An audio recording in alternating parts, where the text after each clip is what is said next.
Hello everyone then, and welcome to this webinar. I'm Francis Seeley from Global Net 21 and Info Voices, and this is one of the webinars where we sort of discuss all sorts of issues that affect us locally, nationally and globally.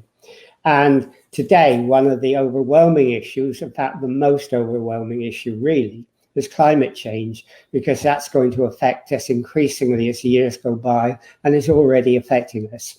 And so we're going to talk to Zoe Cooper, who you see here, and she's going to tell us about her journey into being an activist and what led her to that.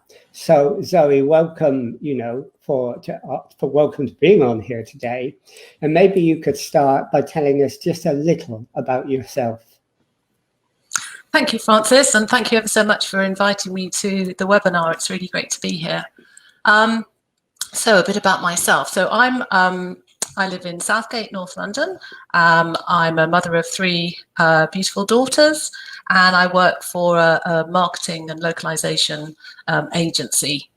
And I guess I kind of became a climate activist a couple of years ago when I went to meet a friend who was a member of Extinction Rebellion and was active on Waterloo Bridge. I think that was April 2019. So I went down to Waterloo Bridge with my daughter, really just to sort of catch up with an old friend, and that was a very big turning point for me. Up to that point, I guess I'd been leading a fairly moderate lifestyle, working full time, looking after my kids. Hadn't really done anything on the climate activism front. Had been a bit of a rebel at university, but that was sort of the extent of it. And yeah, that really changed my life, and I realised the extent of global warming, and I felt a bit of an idiot, really. I thought I sort of was fairly up on current affairs, and I knew quite a lot of what was going on in the world, and I was really quite wrong about that. So what was it exactly that made you realise that climate change is much more serious? Because I gather you've always been a sort of activist, but you had this experience on Waterloo Bridge. What was the actual experience? What was it that focused your mind on the dangers? Well, it was a number of different things. I think I went to Waterloo Bridge expecting there to be a bit of a sort of a festival party atmosphere.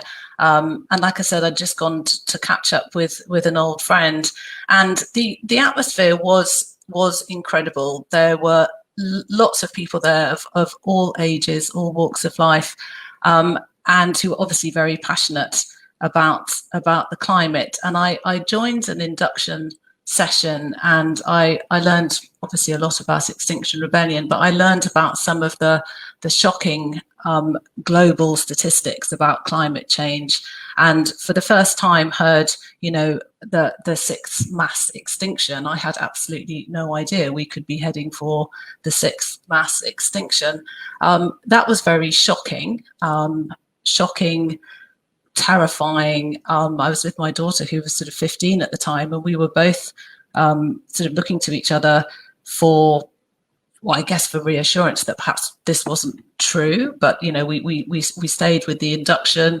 We did sort of breakout sessions with other people in the induction. We learned more about the kind of ecological crisis, the climate crisis, and we went through lots of emotions. Really, we sort of shock, disbelief, fear, sadness. And I think what was really wonderful is that there was space to go through those emotions. Even within this very short induction session, we were listening, but we also felt that we had a voice. We were expressing our amazement, disbelief, concerns. It was a beautiful holding space, and all around us there were other talks, there were inductions happening, there were speeches being made, there was singing and dancing. So despite the sort of very shocking news that we were hearing, there was also a celebration of all the sort of the beauty of humankind as well. So it felt like a very special space, to the extent that we spent the whole day there, and we were there well into the evening.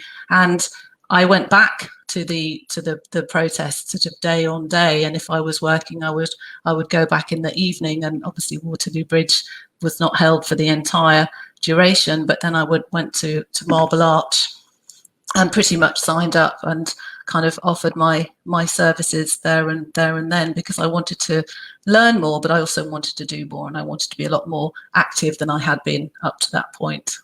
So when you had this experience and you realized that there was a real danger ahead and that you wanted to get more involved, did that also make you understand or wonder why other people don't feel that way? Did it make you wonder, we're heading for this disaster if we're not careful, and people just don't get it? I mean, did that affect you? Yeah, I mean, that was really shocking, because I thought that I was a relatively informed, intelligent human being, and I was kind of thinking, well, I read the newspaper, I listen to the news on television, I speak with my friends. Why didn't I know this? And if I didn't know this, then how many more people don't know this? And how can I very quickly, because I'm kind of a fixer by nature, then very quickly moved into okay, so what can I do to try and make a difference? Because really this information has to be got out quickly, and we need to need to be as disruptive and as active as possible to make sure that far more people know the extent of the climate and ecological crisis, because we're running out of time. So absolutely, I was shocked and dismayed at how little I knew, but then angry and determined to try and tell as many people as possible after that point, really. So did you give a lot of thought about what it takes to, awaken people, not just about the coming crisis, but the here and now? Did you think how you might go about doing that? Yeah, so I come from a I come from a publishing background, and from publishing I kind of went into marketing and messaging and branding. And the agency I work for, we work in international marketing, so we're very much about adaptation and looking at a brand or a company's kind of key values and core message, and adapting that so that message travels, that message is heard internationally. So I'm very interested in messaging and storytelling. I'm very interested in how to get into the sort of hearts and minds of a target audience. And in my line of work, I've always done that to try and sell a product or a service. And so for me, I was thinking, well, I should really use this experience and this knowledge to try and get this message about, potential extinction, this message of the climate and ecological emergency out to as many people as possible. So using my sort of storytelling background and interest in media and messaging, I thought, well, why don't I sort of join Extinction Rebellion and try and use those skills to speak to as many people as possible. So actually what I'm doing now, for a while I was involved in giving the Heading for Extinction talk. So I did the training, and I can now kind of run through the talk, which is, various lengths depending on who we're speaking with. And I'm actually now working on the next iteration of the talk, which will be version 5. And I think what I'm bringing to the team of editors is this experience, this kind of how to tailor the speech or the talk to the people that we're talking to, and how to speak directly so that we can bring everybody on that journey, because it is shocking and it is frightening and it's sad, but also I want to empower people. I want people to feel that there is something that they can do. So we need the government to act. We need big businesses, corporates to act, but we can do our own actions. We can also, we should be empowered to make a difference ourselves as well. Let's talk about those in a minute, and let's talk about the storytelling as well, because that's really interesting. But before we do, Nicholas has joined us, and he's put a question up, and really he's into the area of social care very much. And we know that COVID has affected people who are elderly, far worse than anything else. But we know climate change will do that as well, don't we? And getting the message out there to older people as well, and younger people to understand that when they get older, they face it, is really important. Yeah, yeah, I think that's very true. I think one thing that COVID has shown us is that we can be a much more caring society. We can join forces and help to make sure that everybody around us is getting the food that they need. They're getting deliveries made. I mean, there were so many wonderful local actions during the lockdown, and I'm sure that there's going to be lots more of initiatives. We need to be supporting our local food banks, for instance. So I think for me, what that showed us is that we need to look outside of our own little bubble. We need to stop thinking about ourselves. We need to stop being so greedy, and we do need to think about others in our community. We do need to start sharing, and we do need to be thinking wider. We need to think about the bigger picture. So I guess in thinking about climate change and thinking about the big differences that need to happen, for me, it's a system change that needs to happen. And social care, I mean, we obviously would like a lot more money from the government for social care, but we also need to look ourselves at what we're doing for our local community. We need to look to supporting our neighbours and the people in our kind of immediate locale, instead of just always thinking about ourselves. The other interesting thing, when I read up about you, you described yourself as a strategic thinker, a storyteller, and a disruptor. Tell us what you, tell us what you mean by disruptor. Well, I think that the most disruptive I've been has probably been with Extinction Rebellion. So we have blocked roads, and we have sat down in the streets, and we have been loud and disruptive. And in April, I think the disruption was very much about getting the public to see and notice and be pissed off. I mean, they were pissed off. We had lots of taxi drivers shouting at us, lots of people telling us to get up, get out of the way. What were we doing? So the rebellion periods, the very active periods, then we are disruptive. We are a pain in the neck, and people want us to shut up and get out of the way. Those are probably the most disruptive in a sort of a non-violent direct action sort of a way. After the rebellion, I didn't want to be arrested, so I haven't been arrested, and you don't need to be arrested in order to join Extinction Rebellion. I'd like to make that clear. But what I did do is I put a lot of energy and time into helping to create the arrest support network. So I have a huge amount of respect for people that want to be arrested. I want to make sure that they go into that, and the whole team of us wants to make sure that they go into that decision knowing exactly what they're doing. They're ready physically, mentally, practically. Their family and friends know what they're doing, and they know what's going to happen afterwards. They understand the criminal justice system. So maybe that wasn't being disruptive, but it was certainly something that I put a lot of time into, helping to set up that network of support for people who are thinking about being arrested, getting arrested. We had a whole network of people outside the police stations ready to meet them, to make sure they were okay, to find out exactly, where they were going next, so that we could then keep up with them and make sure that they had the support they needed. So kind of indirect disruption, I guess you could call that. Yeah, but it is. But I mean, do you think that social change needs disruption? That if you go on business as usual and go step by step, then it doesn't happen in time, and this needs quick action. Yeah, so definitely. Yeah. You think disruption is important in that sense? Yeah. So I think in April 2019, it needed to be a public disruption. So everybody, we brought London to a standstill for nearly 2 weeks, and that had to happen. In my opinion, that was exactly the right thing to do. I think now my personal feeling is that the public has been disruptive. I think that there is a much greater awareness of the climate emergency and ecological emergency.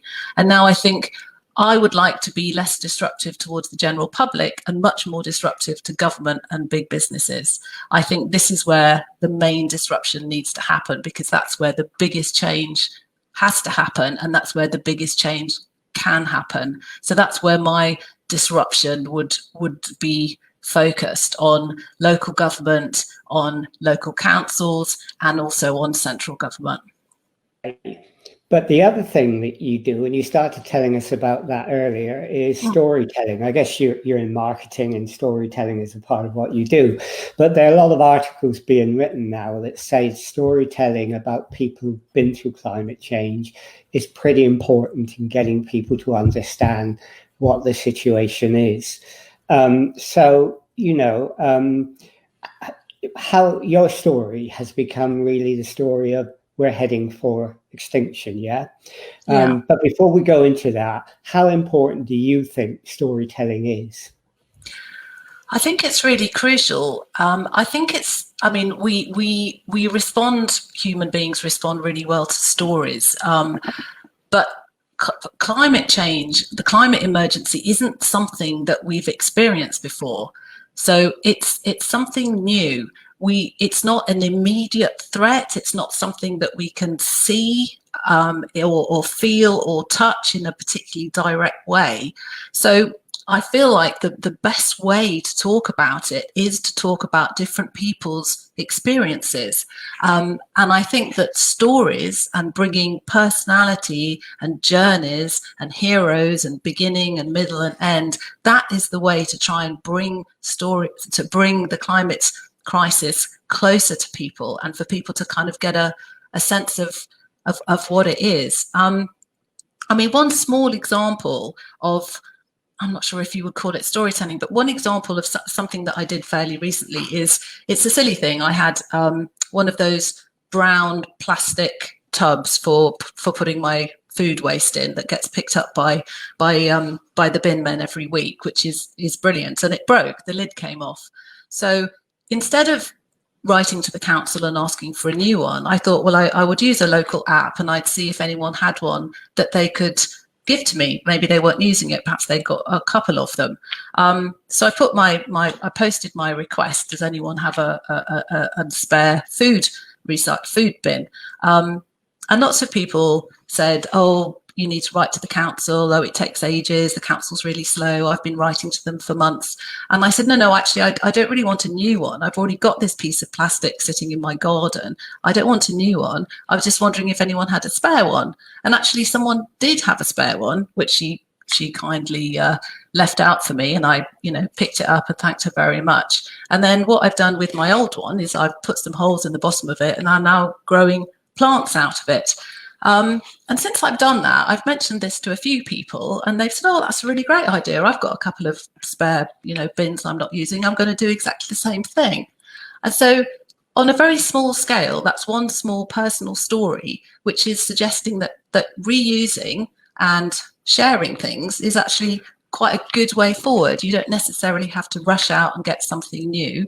You don't necessarily have to, complain to the council about something. So you can change things on a personal level, but your big story is about extinction, isn't it? And Nicholas again is saying, it's a big question, but I mean, he's saying if you travel to Asia and Africa, you can see the impact for climate change now. We're not talking about extinction in the future, talking maybe about extinction now or in a few years' time. So tell us about your story very briefly. I know you could go on for a long time, but we've only got a little time and a few more questions. But tell us briefly what your story is about extinction. Well, where do I start? I mean, we're looking at global temperatures rising. We're looking at mass industrial farming. We're looking at not only a climate emergency with increasing temperatures, we're looking at an ecological emergency. So we're in the global north, as I said before. We're probably not experiencing this as much as in the global south, where we're already looking at rising sea levels. We're looking at countries, whole cities being underwater. We're looking at also extreme droughts and famines. So I feel a bit emotional actually when I start talking about this. I think it's challenging, isn't it? Because for me, we're not experiencing it very much in this country, but we're seeing mass migration already from people in cities, in countries who are experiencing climate change. My daughter at the moment is volunteering in a refugee camp in Samos, where they're pushing boats away because people are, looking for a better quality of life, looking for places of refuge, and are being turned away. My feeling is this is just going to escalate if we can't stop global warming, and at the moment on the trajectory that we're on, we're not going to stop it. We're going to see the global south suffering more and more. We're going to see mass migration. We're looking at famines and wars. So we're looking at losing large pieces of the population year on year, and we're ultimately looking at a mass extinction unless we can take some very drastic action right now. And it's the wealthy countries in the global north that have to take immediate action, as we are largely responsible for the climate change. People don't realise, do they, that, for example, by the end of the century, but many people argue before, 150 million people are going to be displaced from their homes, they're going to move. And in the UK alone, because of flooding, 5 million people will be displaced and have to move. Now, people don't understand that. Now, how do you get that story across? Because everybody is into the short term. Politicians are into the short term. They think every 5 years. How do you get them to realise that we've got to concertina in the long term and the short term?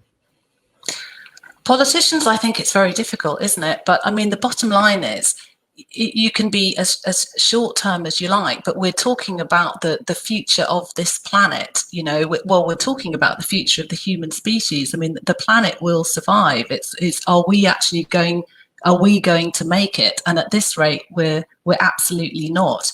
So I feel like, although I'm all about individuals doing their bit to try and save the planet, collectively we need to put pressure on our government to actually do something about this, to look at the Climate and Ecological Emergency Bill, to pass that bill, and to bring the 2008 Climate Act up to date. So you say we have to lobby government, and that's fine.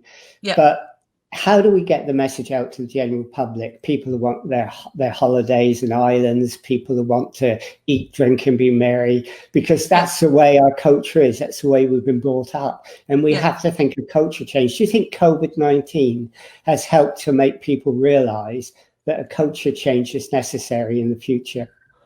Yes, but not enough. I think it has to an extent. I think it's taught us that we need to sort of look out beyond ourselves. But unfortunately, I think that any kind of carbon emissions reductions during COVID are going to be extremely short-lived.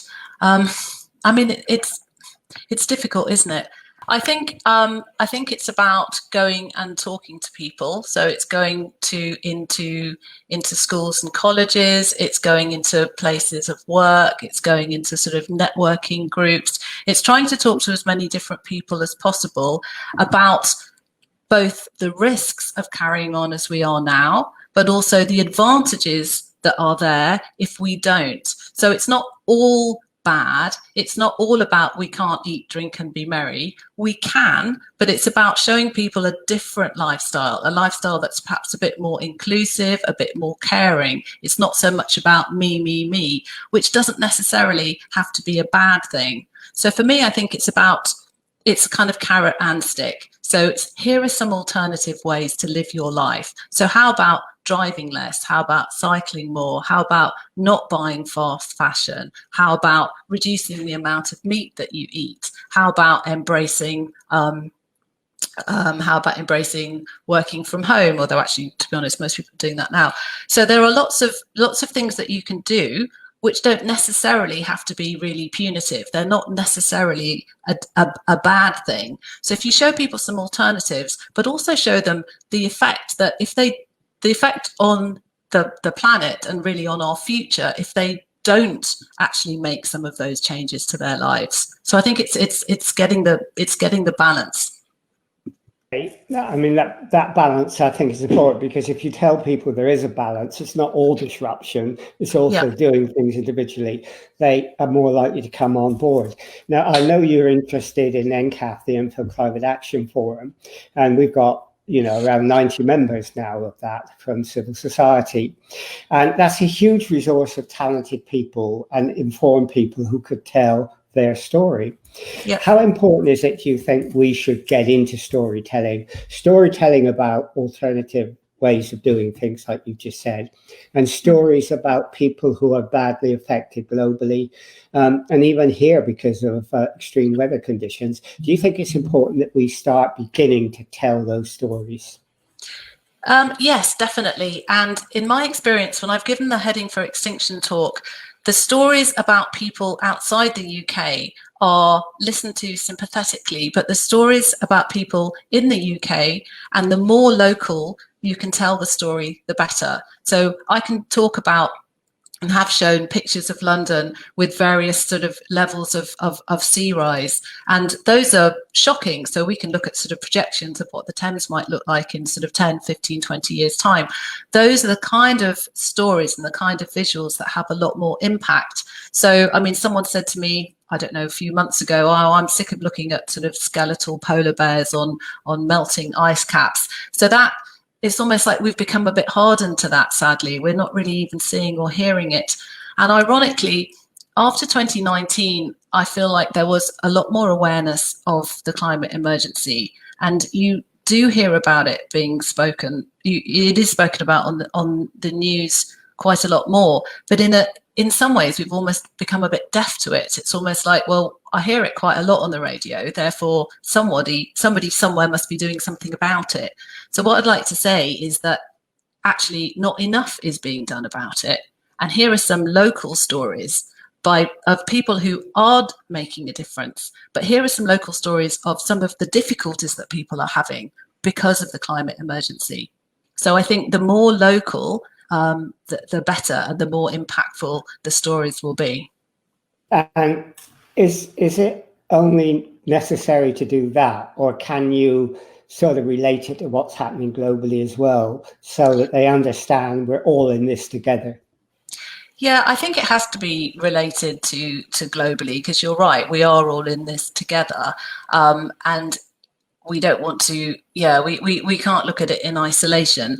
However, in my experience, if we start broad and we look at the local picture, for example, you know, when the fires were raging in Australia, it was, you know, important for a Heading for Extinction talk to dwell on that, and that was impactful. But again, I think we can start broad. Obviously, it's a global problem, it's a global phenomenon, but then we also need to bring it back to what's happening, what's potentially going to happen to the UK, and what we need to be doing. I think it's also important to understand that a lot of this started with the Industrial Revolution. It started with us. We are, you know, largely responsible for this climate and ecological emergency. So we have to start to act faster and tell the truth, because the impact will be felt globally, and we really are in a position to make